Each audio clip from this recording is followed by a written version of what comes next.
تو یہ فیض انشاءاللہ اور جاری رہے گا۔ اللہ کی بارگاہ میں دعا ہے کہ اللہ ہمیں اور محبت سے اور پیار سے دین متین کی خدمت کے لیے قبول فرمائے۔ سارے بھائی ایک مرتبہ علامہ شریف اور 3 مرتبہ کل شریف پڑھ کر حضرت صاحب کے ملک فرمائے۔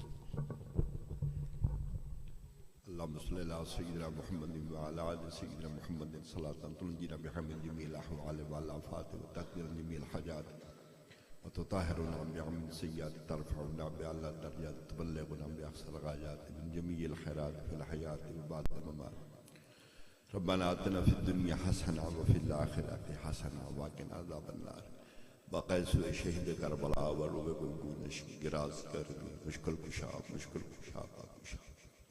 یا شفیقو یا رفیقو نجنا من کل دی من کل دی من کل دی بطربتن مستنی علی سید رحبی بکنست یا العالمین اپنے محبوب دی پاک ذرفن تصدق میرے مالک خاندان چشت علی بہشت دی میرے مالک روحانی فیض تا قیامت میرے مالک جاری رکھ یا العالمین اس خاندان نو اس خانقانو آباد تے شاد رکھی صحیح طریقے دینا اپنے پاک محبوب دے نقش قدم تے چلن توفیق عطا یا رب العالمین ساڑھے مشایخ نے ہمیشہ میرے مالک روحانی جسمانی میرے مالک تندرستی نصیب فرمائی رکھی نانا بات تے شاد فرمائی رکھی جتنے تیری بارگاہ دے وچ میرے مالک قریب نواز رحمت اللہ تعالیٰ علیہ سیدنا امام جعفر صادق رضی اللہ تعالیٰ عنہ دے عرص پاک میرے مالک جس نیک نیت نال آئے سارے دے نیک میرے مولا مرادہ پوریاں فرمائے بے اولاد ان اولاد رنت سرفراز فرمائیں بے رزق رزق حلال حلال